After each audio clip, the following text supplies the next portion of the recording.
Garmin Vivoactive 4 Review. The Garmin Vivoactive 4 puts the tech smarts of the watches used by the ultra-marathon running elite into a more accessible wearable. You may not get all the pro-style advice of a Forerunner, but you do get the rest.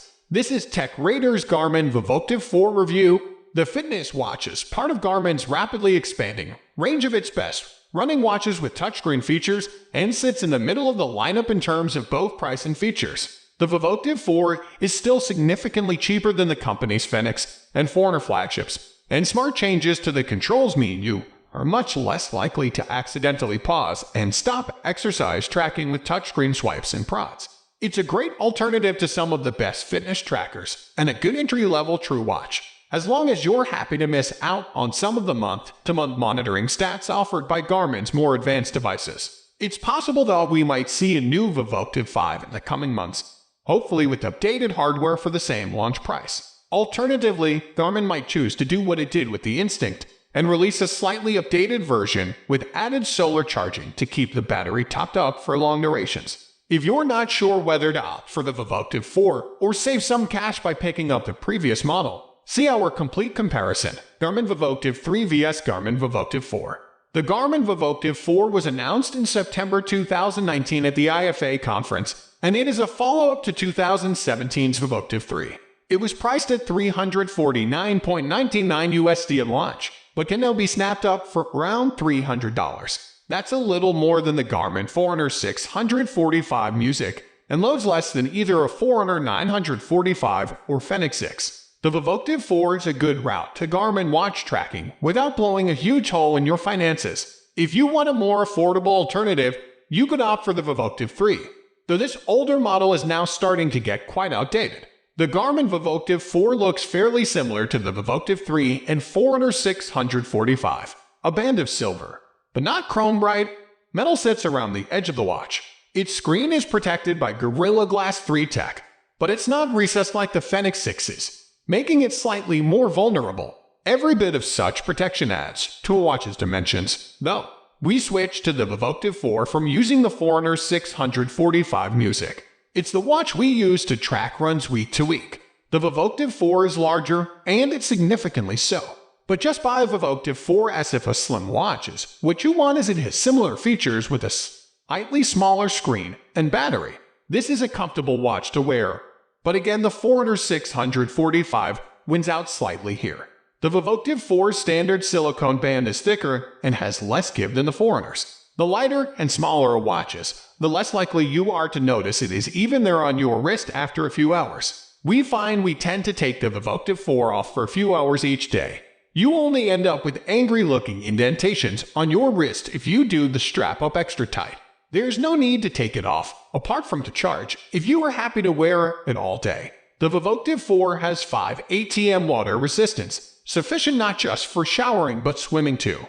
This is the polar opposite of the LCD and OLED screens used in a lot of other smartwatches. They have to increase brightness to compete with sunlight, rather than being powered by it.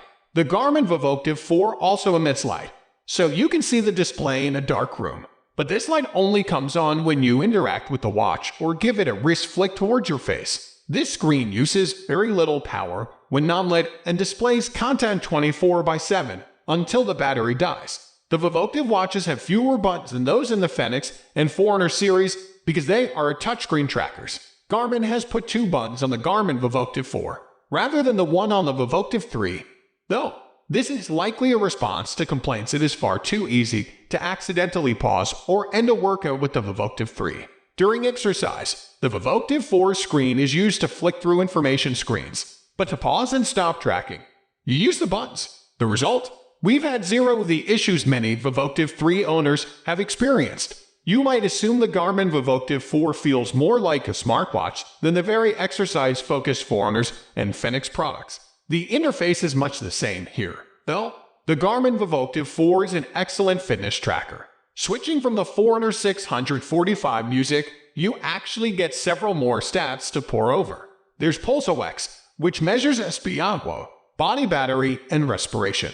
We'll dig into these more in a bit, but the one missing part might actually be more important for some of you. It's called performance condition, a stat that judges how well do you compare to your baseline every time you track an exercise. This is judged, roughly, by mapping heart rate against exertion. It's not always 100% reliable, but is a great motivating stat when using the Forerunner and Fenix watches. Music is perhaps the most important extra feature of the Garmin Vivoactive 4. There's a $50 difference in price between the standard Forerunner 645 and Forerunner 645 Music. But here you get music streaming as standard, and that means 3.6 GB of storage to add podcasts, playlists, and albums. You can plug your Vivoactive 4 into a laptop to add files manually. The file system pops up when you do, and there are separate folders for podcasts and music. The band also supports Deezer and Spotify, for which you'll need a premium subscription to either service. Judging by the many one-star app reviews on ConnectIQ, Garmin hasn't made the process of linking up your account smooth enough. We had to spend a while working it out too. Garmin says the Vivoactive 4's battery lasts up to 8 days of standard tracking, where you do not use GPS, for 6 hours of GPS tracking with music, or up to 18 hours without music. It lasted 4 days for us, including 2 hours of GPS use during 2 run sessions and another hour of heart rate broadcasting for an indoor cycle session. We did not stream music during the runs. The Garmin Vivoactive 4 it offers all the basics, including great GPS, heart rate tracking, and music streaming for less money than a Forerunner 645 Music, and an awful lot less than a Forerunner 945 or Fenix 6.